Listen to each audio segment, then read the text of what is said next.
Hello everyone, welcome back to my YouTube channel Bidin Moto vlogs. So lwgwpwr दायो आङो जोंनि पानबारिनि रानी गाथोन होननाय पिकनिक स्पटआव दंफैयो। ओरैनो लोगोफोरजों गोदाव सोराव मोननायखाय बेरायनो फैदों। फैयाबो बहुत गोबाव जाखाबायमोन आं बेयाव फैया। जायगानिबाबो फैनायानो जाया। ओमफ्राय दिनै लोगोफ्रा लेंहरनायखाय जयै बेरायनो फैनाय जाबाय। दायो नोंथांमोना भिडिअखौ स्किप खालामाजासे जोबजासिमल' नायलांबाय थादो। Let's go.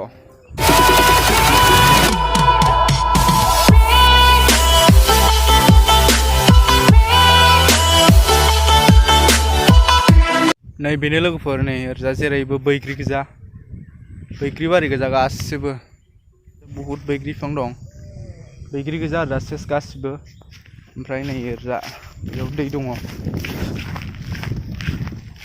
नै ओरजा दै दङ दैया बहुत गोथौ जायो थांनाय दैज्लाङाव सानै मानसि थैदों बेयाव बे दैयाव दुगैबाय थादोंमोन ओइ खर'आव ओमफ्राय दाहारथारना दैयाबो दुगैबाय थानायानो डाइरेक्ट दाहारजों बुसोमबोनानै सानै गथ' थैदों बेयाव सासेखौ साननै ना सानथाम थानानैसो मोन्दों एकदमबारे ओइ आफाङाव गोजावलांजोब्बायमोन ओमफ्राय नोंथांमोनाबो सोरबाफोर फैयोबा बिदि दुगैलाबायना आरोना बेयाव गोदान मानसिफ्रा दै सानस्रिनो रोङिफ्रा बेयाव दुगैफैलाबायना बहुत गोथौ जायो दैया ओमफ्राय बहुत दाहारबो जायो आरोना सिङाव नोंथांमोना सोरबाफोर फैयोबा दुगैफैलाबायना बेयाव जायगाया मोजाङानो लोगोफोर नोंथांमोनाबो सोरबाफोर फैनोबा पानबारि बाजारनिफ्राय बारा गोजान जाया बियो 15-20 किल'मिटारसो जागोन खोमा पानबारि बाजारनिफ्राय नोंथांमोना सोरबाफोर फैनोबा नायनो गोसो जादोंबा नायफैनो हागोन जायगाया मोजां बहुत मोजां नै बैग्रि बारि गोजा पिकनिक टाइमाव बहुत मानसिफोर फैयो बेयाव पिकनिक जाफैयो नभेम्बरनिफ्रायनो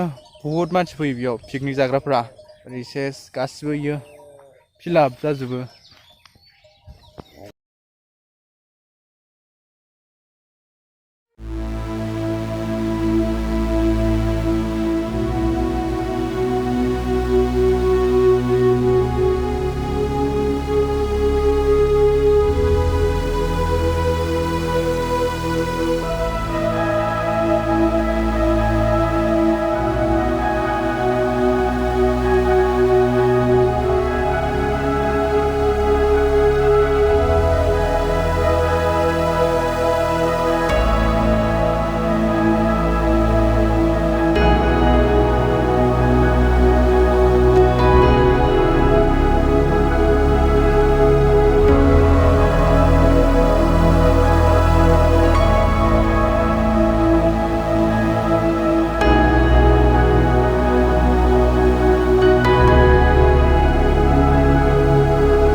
So lwgwpwr दायो आङो दिनै भिडिअखौ बेखिनियाव फोजोबथ'नोसै भिडिअखौ मोजां मोनदोंबा लाइक कमेन्ट खालाम ओमफ्राय चेनेलाव गोदानै फैदोंबा साबस्क्राइब खालाम ओमफ्राय लोगोफोरनोबो शेयार खालामनानै हो दे बिदिब्ला टाटा